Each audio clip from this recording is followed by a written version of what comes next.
մենք մեծ հաշվով այս ամբողջ 26 տարիների ընթացքում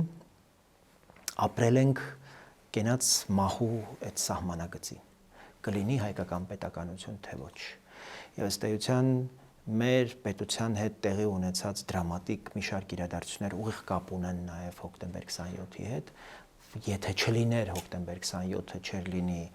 օրինակ 94 թվականի ապրիլի 12-ի իրադարձությունները, մարտի 1-ի ողբերգությունը, չէր լինի քարորյան, չէին լինի այն դրամատիկ իրադարձությունները, որոնք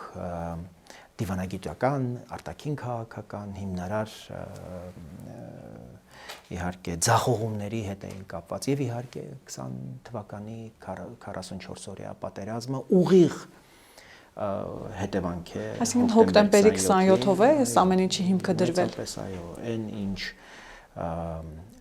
նպատակը, որը դրվել էր հոկտեմբեր 27 իրագործելու հիմքում, դա հայկական պետականության չեղարկումն էր եւ դրան հաջորդած բոլոր իրադարձությունները, Ռոբերտ Քոչարյանի ամբողջ պաշտոնավարումը,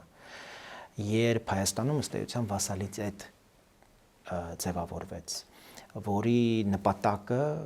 Հայաստանում առհասարակ ինքնիշխան ժողովրդի իշխանության կրող որևէ քաղաքական սուբյեկտ չպետք է լիներ, որը կարող էր ընդդիմանալ ռուսական որևէ ծրագրի, որ կարող էր Հայաստանի հետ կապ ունենալ։